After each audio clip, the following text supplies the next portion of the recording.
Hi అండి, అందరూ బాగున్నారా? నేను బాగున్నాను. ఏం లేదు, మీతో చిన్న విషయం మీతో షేర్ చేసుకుందాం అనుకుంటున్నాను.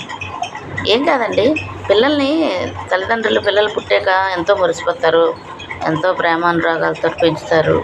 వాళ్ళు అడిగింది కొని పెడుతుంటారు. వీళ్ళకి లేకపోయినా వాళ్ళకి ఇవ్వాలని తృప్తి పడుతుంటారు. అప్పుడు ఆ పిల్లలు కూడా మా అమ్మ ఇది వండింది, మా నాన్న ఇది తెచ్చారు అని ఎంతో పొంగిపోతుంటారు. ఎక్కడికైనా ఆటకి వెళ్తే అమ్మాలు అక్కడికి ఆటకి వెళ్తున్నానని చెప్తారు. ఆడపిల్ల అయితే ఎవరితో నేను వర్క్ చేసుకోవడానికి, హోంవర్క్ చేసుకోవడానికి ఎవరింటికి వెళ్తే ఆడపిల్ల కూడా అమ్మ నేను పలానా ఫ్రెండ్ దగ్గరికి వెళ్తున్నానని చెప్తారు. పెళ్ళైన తర్వాత తల్లిదండ్రులకు చెప్పకూడదనే రూలు ఏ గ్రంథాల్లో ఉందో నాకైతే తెలియదు. ఎక్కడికి వెళ్తారో తెలియదు, ఎప్పుడు వస్తారో తెలియదు. ఎక్కడికి వెళ్ళేవని అడిగితే నీకెందుకు, నువ్వు తినేసి ఇంట్లో ఉండొచ్చు కదా, నీకు దేనికి అని అడుగుతారు. అంటే అప్పుడు అడిగిన అమ్మ మంచిది, ఇప్పుడు అడిగిన అమ్మ చెడ్డది అన్న భావన పిల్లల్లో ఎందుకు వస్తుందో నాకైతే అర్థం కావట్లేదు. ఎన్ని అనుకున్నా శరీరంలో భాగాలు కుడి చెయ్యి, ఎడమ చెయ్యి, కాళ్ళు, చేతులు, కళ్ళు ఎంత అవసరం. కట్టుకున్న భర్త ఆడదానికి, కట్టుకున్న భార్య మగవాడికి అంతే అవసరం అండి.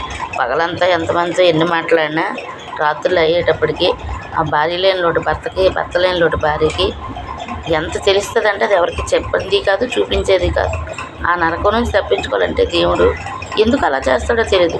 నాకు తెలిసి నేను ఏమనుకుంటున్నానంటే, బ్రహ్మంగారు వీరబ్రహ్మేంద్ర స్వాముల వారు ఆడవాళ్ళు ఎక్కువైపోయి మగవాళ్ళు తక్కువైపోతారు అన్నారు కదా, అది నిజమని ఇప్పుడు అన్నీ చూస్తుంటే అర్థమవుతుంది. ఈ పిల్లలు తల్లిదండ్రులను ఎప్పుడు అర్థం చేసి కొందరైతే అనాథాశ్రమంలో వేసేస్తున్నారు, ఓల్డేజ్ హోమ్లో వేసేస్తున్నారు. అదే పని చిన్నప్పుడు ఆ పిల్లల్ని ఆ తల్లిదండ్రులు చేస్తే వాళ్ళకి భవిష్యత్తు ఏది, వాళ్ళకి ఇంటి పేరు ఏది, సంఘంలో వాళ్ళకు గౌరవం ఏది లేదు కదా. తల్లిదండ్రులని ఎందుకు బాధ పెట్టాలన్న ఆలోచన ఉండాలి.